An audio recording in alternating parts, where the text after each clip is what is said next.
Good morning, students. Today we are starting our new chapter.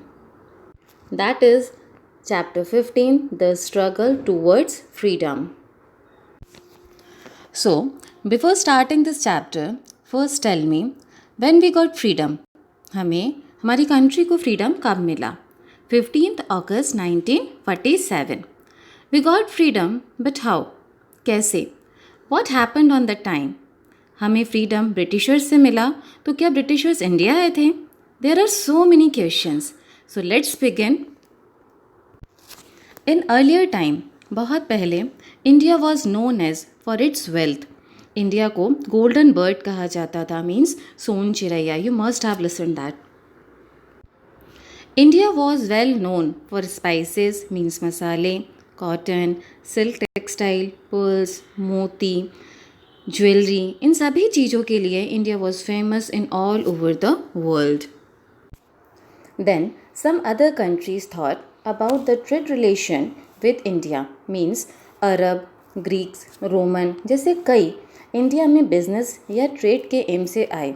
On that time they all have good intentions. उनके कोई गलत M नहीं थे.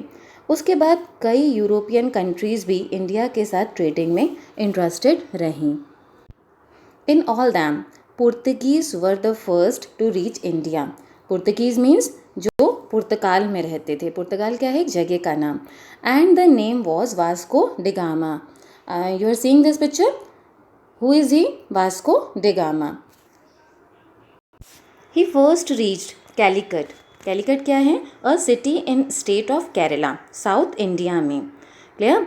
Vasco da Gama 1498 में Cape of Good Hope cross करके waterways के through India पहुँचे. So what is Cape of Good Hope? It is the point in sea route where many traveller reached but was unable to reach India. Now look at this picture at the upper side. आप उस देख रहे होंगे वहाँ पे क्या लिखा है? पुर्तगाल. और वहाँ से जो एरो बना है नीचे आते हैं, वहाँ पे लिखा है केप ऑफ गुड होप. तो काफ़ी लोगों ने ट्राई किया था इंडिया में आने के लिए सी रूट से, बट वो केप ऑफ गुड होप तक ही पहुँच पाते थे, इंडिया तक नहीं पहुँच पाते थे, वो वापस चले जाते थे. तो वास्को डी गामा ही थे जो केप ऑफ गुड होप पहुँचते पहुँचते इंडिया में कैलिकट लिखा है नीचे की तरफ, वहाँ पर आकर सबसे पहले पहुँचे. And in Calicut Vasco da Gama got permission from the ruler of Calicut to carry on trade with India. उन्होंने वहाँ पर कैलिकट में पहुँच के वहाँ के राजा से परमिशन ली इंडिया में ट्रेडिंग के लिए. एंड धीरे धीरे पुर्तगीज़ ने कैलिकट के साथ साथ क्या किया? गोवा, दामन एंड दीव एरियाज़ में भी अपनी पॉलिटिकल पावर इस्टेब्लिश कर ली थी. आप देख रहे होंगे पिक्चर में कैलिकट के ऊपर क्या लिखा हुआ है? गोवा. गोवा के ऊपर क्या लिखा हुआ है? दीव. तो धीरे धीरे इन्होंने क्या किया था? कैलिकट के साथ साथ गोवा और दीव इन कोस्टल एरियाज़ में भी अपनी प्लेस होल्ड कर ली थी. And after Portuguese many other trades जैसे Holland, France, England were also attracted towards India. ये भी इंडिया में ट्रेडिंग के पर्पज़ से आए. But what happened? They all fought among themselves. वो आपस में ही लड़ने लगे, क्योंकि हर कोई इंडिया में क्या चाहता था? अपना होल्ड चाहता था, अपना शासन चाहता था. And at last British through out other European countries. England जो उन सभी कंट्रीज़ में मोस्ट पावरफुल था, उसने बाकी सभी कंट्रीज़ को इंडिया से निकाल दिया. Understood? Now after that a small group of 100 English merchants formed the East India Company in 1680, and they got permission from British Queen to have trade relation with India. Means England के कुछ 100 merchants means व्यापारियों ने east India company मिलकर बनाई और British queen से permission लेकर they started trading in India. उसके बाद in India they took permission from Mughal emperor Jahangir for trading business. Clear? The companies first ship landed eight Surat. Company का फर्स्ट शिप इंडिया के west coast में सूरत में land हुआ था. सूरत क्या है? एक प्लेस का नेम है.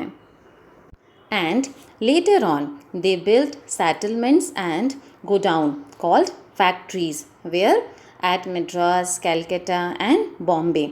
मीन्स उन्होंने धीरे धीरे गोडाउन, सेटलमेंट जिन्हें फैक्ट्री कहा जाता था, वो उन्होंने मद्रास, कैलकाटा और बॉम्बे में बनाना स्टार्ट कर दिया। क्यों? Why? Because these all are the places near sea. तो उन्हें शिप लैंड करके वहीं से ट्रेडिंग करना क्या होता था, आसान हो जाता था। Understood? And then English traders built forts around their settlement and kept armed soldiers to protect themselves. Indian traders ने क्या किया? उन्होंने अपने settlements के चारों ओर forts बना दिए. What is the meaning of settlement? Means a colony or a small community. और fort क्यों बनाए? Have you ever seen forts? Fort देखे हैं कभी आपने? कैसे होते हैं उनकी boundary? Very high. And more over they kept armed soldiers. उन्होंने क्या करा? अपने प्रोटेक्शन के लिए बाहर आर्म्ड सोल्जर्स को भी अपॉइंट किया, जिससे उनका प्रोटेक्शन बना रहे। Why? They were doing so because they knew that their intentions were wrong. क्योंकि उनको क्या था? डर था, क्योंकि वो गलत कर रहे थे। किनके साथ? इंडियंस के साथ गलत काम कर रहे थे। On that time, India was divided into small kingdoms and East India Company took advantage of this. Means उस समय इंडिया में बहुत सारे किंग्स थे जो वॉर के थ्रू अपना अलग अलग किंगडम बना लेते थे, और इसी का पूरा एडवांटेज किसने लिया? ईस्ट इंडिया कंपनी ने। Understood? Now next topic is battle of Plassey. Battle means युद्ध, war, and Plassey is a place in West Bengal. So, on that time when British were growing up in India, then Nawab Siraj-ud-Dowla was the ruler of Bengal. This point is to be noted. Remember that who was the ruler of Bengal? Nawab Siraj-ud-Dowla. He was upset by the activities of the Britishers. Means Sirajuddaula Britishers ने जो settlement बना रहे थे, जो fort बना रहे थे और हर दिन नई प्लेस को कैप्चर कर रहे थे, उनसे सिराजुद्दौला नाराज़ हो रहे थे। And Sirajuddaula was afraid by his throne. उन्हें ये डर था कि कहीं ब्रिटिशर्स उनकी प्लेस पर भी कब्जा न कर लें।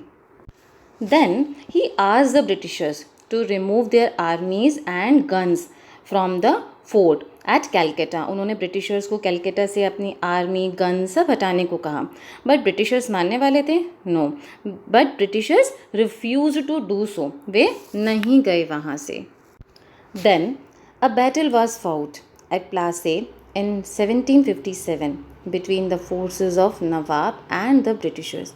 और उसके बाद सिराजुद्दौला के कई बार बोलने के बाद भी जब ब्रिटिशर्स नहीं माने, तो 1757 में दोनों के बीच प्लासे में बैटल लड़ा गया। And what was the result? Sirajuddaula lost the battle. Sirajuddaula battle हार गए और उनको बंगाल छोड़ना पड़ा। And Britishers became more powerful in Bengal also. Same as many kings in our country were fighting among themselves. हमारी कंट्री के कई किंग आपस में ही बैटल फाइट करते रहे। Then Britishers helped one against the other. और ब्रिटिशर्स क्या करते थे? उन दो किंग्स में से किसी एक का साथ दे देते थे। And they benefited from internal fight. उन्होंने क्या करा? इंटरनल फाइट्स का फ़ायदा उठाया। इस तरह से वे इंडिया के किंग्स को आपसी फाइट का ही आपसी फ़ायदा उठाते रहे and captured a large part of India and collected large money from king and the people also. Got it? Understood, students? So student, this is the first part of this chapter. I'll be back with my second part. You all read this chapter carefully.